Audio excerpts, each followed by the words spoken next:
Não se esqueça de dar o like. O melhor amigo do meu noivo está tornando minha vida um inferno. Meu noivo tem um coração enorme, daria literalmente a camisa, as calças e o chapéu que está usando se você pedisse. Ele está em recuperação de ser uma pessoa que busca agradar os outros, e eu entendo isso porque também já fui assim. Estamos juntos há mais de 5 anos. Há alguns meses, comecei a perceber que o melhor amigo dele estava fazendo alguns comentários não tão agradáveis sobre mim.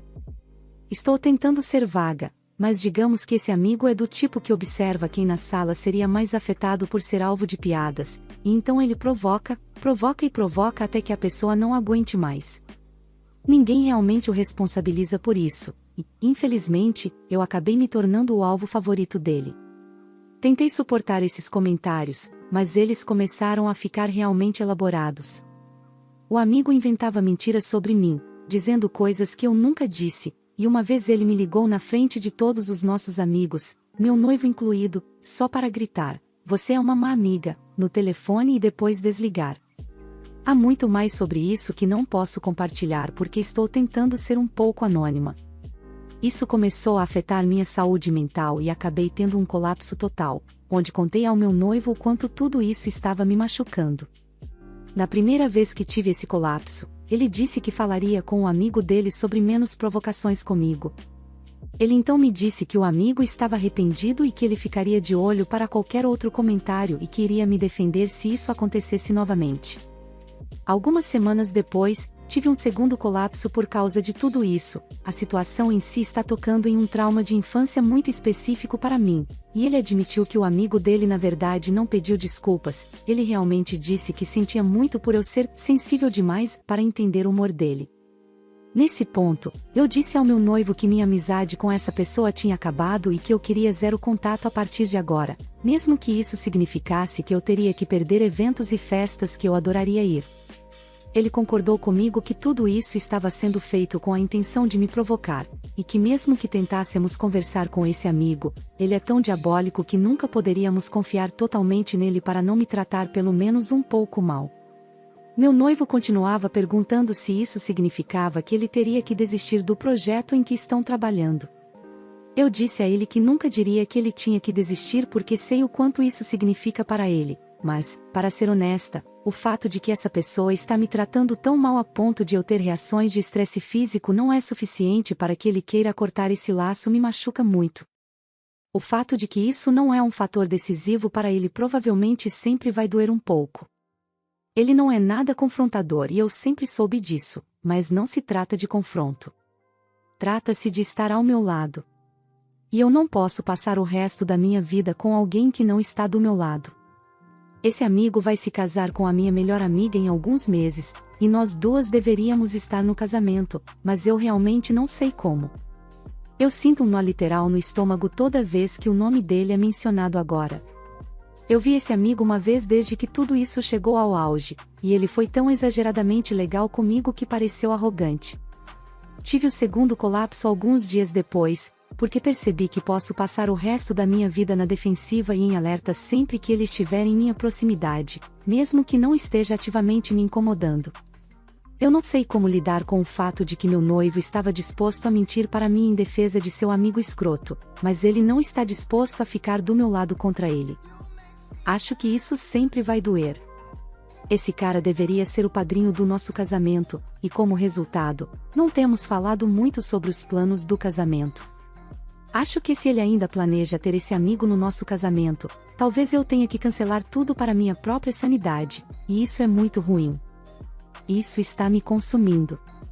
Eu amo tanto meu noivo. Eu amo seu grande coração e a maneira como ele ama com tudo isso. Mas ele ama algumas pessoas verdadeiramente horríveis e eu não sei se ele vai impor algum limite com essas pessoas antes que a falta de limite se torne demais para eu lidar. Estou apenas machucada. E sofrendo. E só quero que qualquer resultado aconteça para que eu possa parar de me sentir tão culpada e péssima o tempo todo. Atualização. Nunca achei que realmente fosse atualizar esta conta, por pura vergonha, mas quis compartilhar isso para aqueles que me encorajaram a me colocar em primeiro lugar. Quero que todos saibam que meu parceiro realmente me protegeu nessa situação. Passamos todo esse tempo, desde a minha última postagem até a semana passada, nos comunicando e tentando encontrar uma solução, e analisando como as coisas chegaram a esse ponto. Ele assumiu muita responsabilidade por isso. Isso não é um caso de eu ter cedido. Ele entende completamente que as coisas só pioraram porque nunca foram tratadas corretamente, e ele teve uma grande participação nisso. Havia tantas camadas nessa situação que um post no Reddit nunca poderia ter transmitido. A questão principal é que estamos mais próximos do que nunca, e depois de muitas conversas, decidimos que meu parceiro enviaria uma mensagem firme, mas não agressiva, para o amigo dele, explicando os comportamentos, que eles estavam me machucando e que isso precisava parar. Ele pediu para escrever o primeiro rascunho e revisaríamos juntos para tentar aperfeiçoá-lo.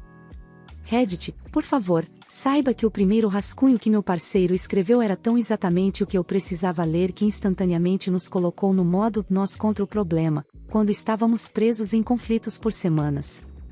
Ele expôs tudo de forma tão clara e de maneiras que não havíamos discutido, então eu sei que veio dele.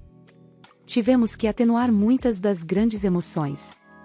Realmente demos o nosso melhor para que a mensagem abordasse a situação sem ser hostil.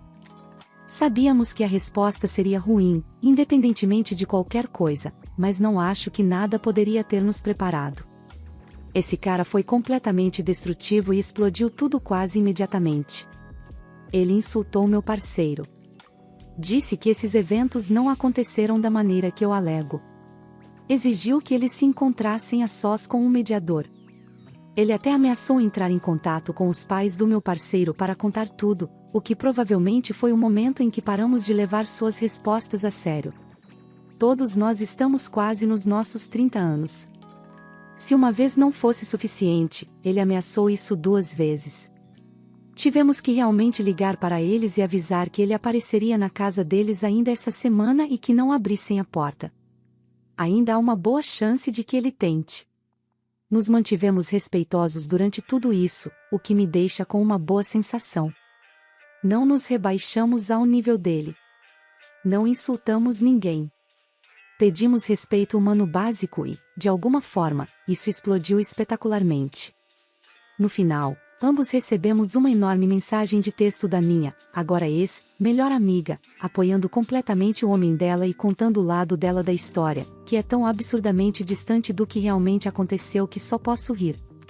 Estamos alternando entre chorar, ficar perplexos e simplesmente rir por causa do absurdo.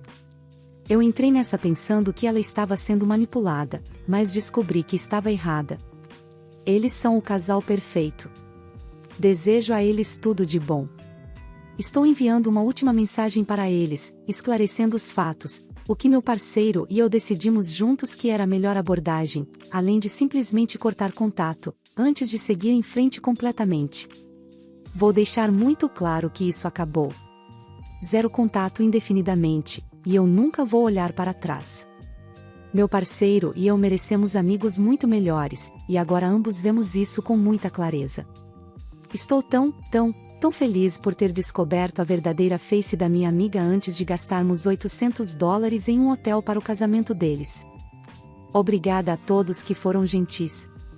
No final, não só me coloquei em primeiro lugar, mas meu parceiro também. Vamos encarar essa semana com tranquilidade, processar tudo, lamentar as amizades que um dia pensamos que seriam para sempre, e no final da semana temos uma viagem convenientemente programada para o chalé da família do meu parceiro. Acho que vamos sair dessa mais fortes, porque já estamos sentindo isso. Novamente, obrigada a quem teve algo produtivo para dizer. E já fiz as pazes com todo o resto. Acho que, se o cara fizer outra coisa absurda, talvez eu atualize, mas por enquanto, esse capítulo está encerrado e estou muito pronta para deixá-lo começar a acumular poeira. Estou me livrando da criança adotiva que minha família teve por 7 anos, e não me importo se isso me torna uma pessoa ruim. Primeiramente, por favor, guarde seu julgamento até o final. Se você ainda achar que sou uma pessoa ruim depois de ler isso, eu não vou te impedir. Sou um homem de 30 anos. Minha mãe foi uma cuidadora adotiva nos últimos 11 anos antes de falecer, e ela me fez prometer que eu assumiria esse papel quando ela morresse. Ela tinha insuficiência cardíaca, mas viveu por 7 anos após o diagnóstico. Ela tinha 2 filhos adotivos, John e Paul. John veio morar conosco quando eu tinha 19 anos e ele tinha 8, e apresentava sérios problemas de comportamento relacionados ao seu trauma. Meu mundo virou de cabeça para baixo. Mas muito rapidamente, eu passei a amá-lo. Por baixo do trauma e das dificuldades, ele era um menino incrível que eu amava de todo o coração. Agora ele tem 19 anos e ainda mora comigo. Ele acabou de terminar o ensino médio, e eu não tenho planos de mandá-lo embora até que ele esteja pronto. John e eu temos um ótimo relacionamento. Por outro lado, Paul tem 16 anos. Ele veio morar conosco quando tinha 9. Paul tem necessidades especiais severas, e por mais que eu tenha tentado, simplesmente não consigo me conectar com ele da mesma forma que fiz com John. Enquanto as necessidades comportamentais de John nunca me incomodaram, com Paul elas incomodam. Eu o acho frustrante e tenho que me lembrar de que ele está apenas no mesmo nível mental de uma criança de 3 a 4 anos e que não é justo que eu me frustre com ele. Quando minha mãe ainda estava viva, ela assumia a responsabilidade principal de cuidar de Paul, e eu a apoiava. O que era aceitável. Mas eu sabia que quando ela se fosse, eu teria dificuldades para cuidar dele sozinho. Eu não me inscrevi para fazer isso. Eu não me inscrevi para cuidar dele pelo resto da minha vida, simplesmente não me inscrevi. Minha mãe morreu há 6 meses, e eu disse a mim mesmo que iria tentar. Eu fiquei com Paul todo esse tempo, mas simplesmente não consigo lidar com ele. Não consigo. Eu disse à minha assistente social que ele precisa ser transferido até o final do mês, porque eu simplesmente não consigo administrar. Eu quero continuar sendo um cuidador adotivo, e eu amo ser um cuidador adotivo. Mas simplesmente não consigo atender às suas necessidades, e era diferente quando minha mãe ainda estava viva. Eu me sinto tão culpado porque fiz uma promessa à minha mãe de que cuidaria dele até que ele tivesse pelo menos 18 anos. Mas estou criando ressentimento por ele e isso não é justo com ele. Ele merece ter alguém que o ame e cuide dele de maneiras que eu simplesmente não consigo. Então, sim. Me chame de egoísta, me chame de escória. O que for. Eu mereço. Você já procurou programas estaduais que poderiam ajudar com a contratação de uma enfermeira ou cuidador especializado em necessidades especiais para ajudar a aliviar o peso? Deslocar Paul pode machucá-lo ainda mais, e ele pode estar procurando em você algum apoio. Procure alguns programas para ajudar e veja o que eles dizem. Se você precisar mover Paul, certifique-se de poder discutir isso com ele.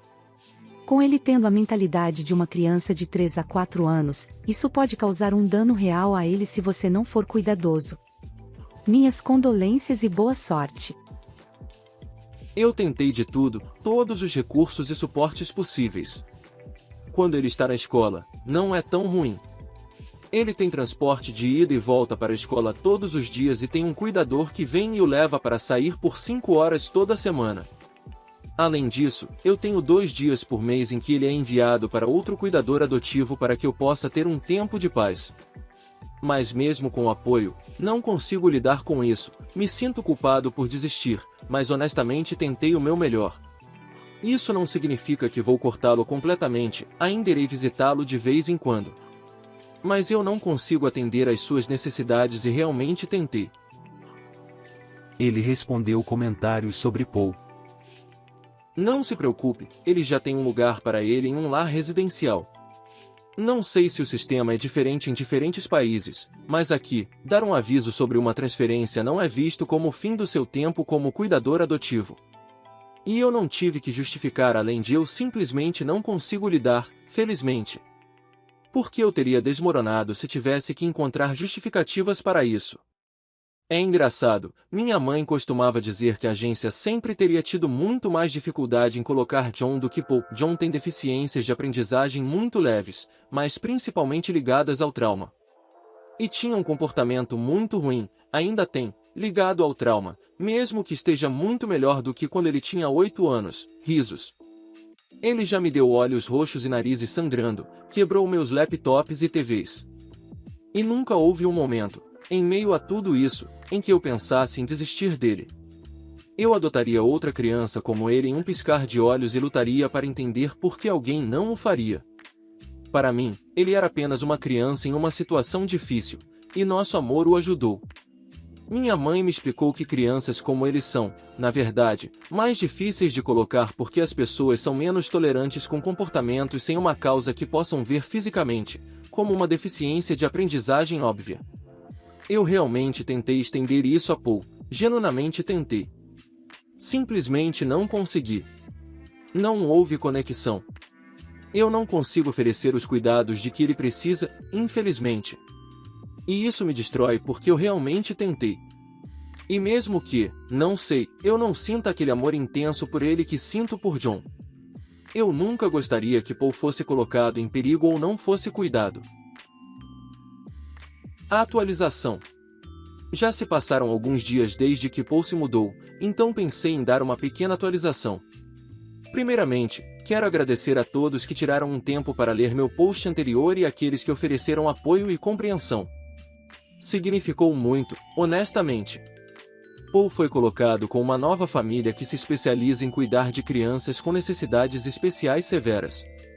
Acredito que este é o melhor ambiente para ele, e parece que ele está se adaptando bem. Estou mantendo contato com seus novos cuidadores, e eles me asseguraram que ele está recebendo o cuidado e a atenção de que precisa. No início, a casa parecia diferente, mais silenciosa, mas também mais vazia. Há um sentimento persistente de culpa, mas também estou mais em paz sabendo que ele está em um lugar mais adequado às suas necessidades. John e eu tivemos mais tempo para passar juntos, o que tem sido bom. Conversamos muito sobre tudo o que aconteceu, e sou grato pela compreensão e apoio dele. Também comecei a ver um terapeuta para ajudar a lidar com a culpa que tenho sentido e para me ajudar a processar o luto. Ontem, minha agência entrou em contato dizendo que eles têm 2 meninos pequenos precisando de acolhimento para um período de curta duração. Eles disseram inicialmente 6 semanas, mas pode ser estendido. Eles vêm amanhã, e estou animado. Eles têm 9 e 11 anos e estão vindo diretamente de suas famílias biológicas. Esta será minha primeira colocação adequada, então eu estaria mentindo se dissesse que não estou um pouco ansioso. Obrigado mais uma vez a todos que se manifestaram. Muito obrigado por assistir, comente sobre as histórias, compartilhe para um amigo e confira esse próximo vídeo. Uma boa tarde pessoal.